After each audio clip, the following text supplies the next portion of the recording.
Les femmes dans la bière, elles sont plus là pour faire de la figuration sur les étiquettes de bière, en petite tenue, sur les affiches d'événements. Elles sont là dans le milieu, en amatrice ou en professionnelle, elles brassent, elles dégustent la bière, elles sont expertes, elles sont cavistes, elles sont présentes, elles attendent pas qu'on leur laisse la place, elles prennent, elles prennent leur place.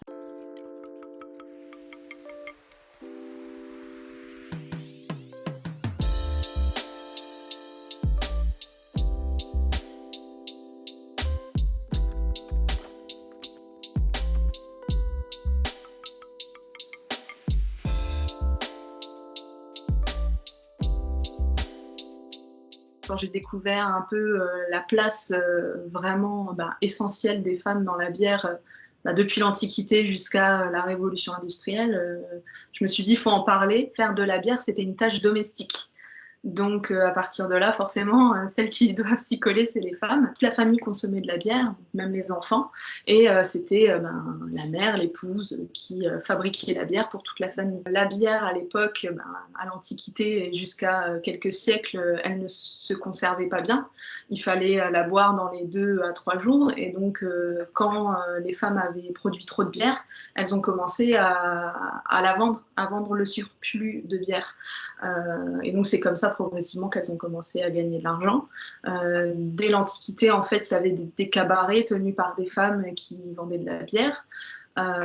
Et notamment au Moyen-Âge, par exemple, les alewives, c'est comme ça qu'on les appelait en Angleterre, les épouses de la bière, vendaient la bière sur le pas de la porte de chez elles, et les consommateurs allaient boire la bière dans les églises. À l'époque, on consommait de la bière dans les églises, donc là on est au XIIe siècle à peu près, sauf que à un moment ça ne plaisait plus trop à l'église d'avoir des fêtes et de l'ivresse dans les lieux de culte, donc ça a été progressivement interdit. Et à partir de là, les consommateurs achetaient la bière chez les brasseuses et la buvaient dans la cuisine et chez elles. Et c'est comme ça aussi progressivement que les bars que l'on connaît aujourd'hui sont nés.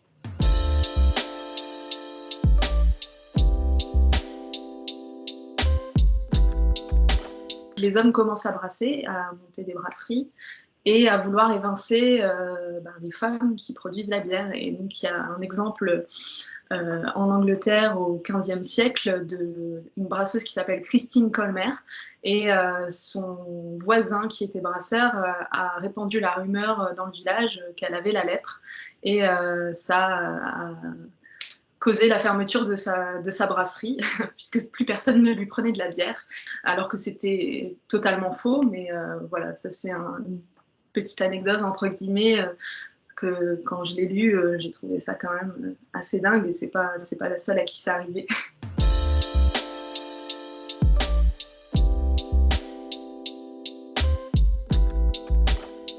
La situation évolue. Heureusement, il y a de plus en plus de femmes qui s'intéressent professionnellement à la bière, que ce soit en tant que brasseuse, sommelière, caviste, voilà.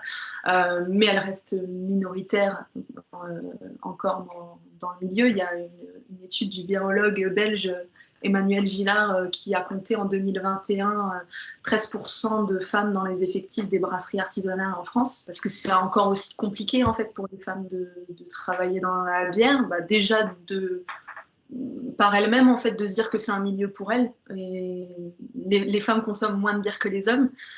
Bon, tout ça, c'est une construction sociale, mais voilà, ça fait que c'est pas la carrière qu'on s'imagine en premier lieu, alors que ça peut plus intéresser les hommes au départ. Il y a beaucoup voilà, de préjugés là-dessus, que brasser c'est trop dur pour les femmes, ce genre de choses, alors que brasser c'est dur pour tout le monde.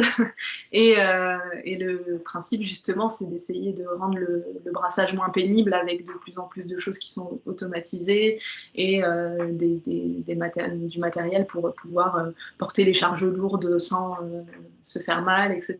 Donc ça, c'est quelque chose qui concerne aussi bien les hommes que les femmes qui brassent. Life. Life. Life. Life. Life. Life. Life.